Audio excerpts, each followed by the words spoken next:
Hello, my name is Sierra Leone Anderson, and I'm a sophomore at Gala and a leader within Students Deserve. I stand with Students Deserve in the Police Free School Coalition's campaign to fully defund school police and will be addressing the matter of Black student mental health. To begin, I would like to pose a question. Superintendent and school board members, what do you stand for? Why do you sit where you sit? To serve this district, you must be passionate in your pursuits of quality, safe schools. You must be passionate in your exploration and expulsion of educational injustice. You must be passionate and actively protect Black youth and youth of color because we are at risk. There is a mental health crisis among Black youth that stands out from other racial and ethnic groups. While the number of suicides has recently been decreasing among white youth ages 15 to 24, it has continued to rise for Black youth in the same age group, a nearly 80% increase in self-reported suicide attempts. Black girls and queer Black children are impacted especially. Between 2003 and 2017, the average suicide rate for Black girls increased more than twice as it did for Black boys. And even though white people are more likely to have a mental disorder, queer Black youth are more likely to attempt suicide than their white counterpart.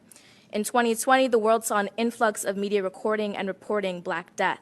But let me be clear, a bullet or a boot is not the only way to kill Black life. Black children die every day because of added stress factors in their lives, including racism, sexual violence, brutality, and more, that create an increased risk of mental and mood disorders and attempted suicides. Research for Black mental health is underfunded because institutions such as LASPD would rather invest in our criminalization. Black students have less access to mental health and well-being supports because LASPD would rather invest in a cop than a counselor. If Black youth in LAUSD are being disproportionately targeted and harassed by school police, refuse restorative care, then ignored when they speak up about these disparities, are the district and its leaders not actively neglecting and pushing Black students out of schools and decision-making platforms?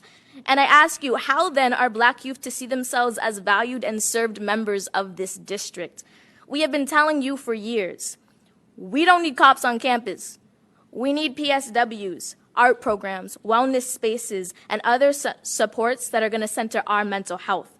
We need the school board to fully defund the LA School Police Department and use the over $52 million y'all spend policing us to instead invest in our futures. Superintendent Carvalho and school board members, do not let your passion be passive, because that is an insult to me, the community members you have heard from today, the community members that are rallying outside, and the 25,000 students who stand with us. Prove to me you stand with us. Fully defund LASPD and invest in supports and services for Black youth.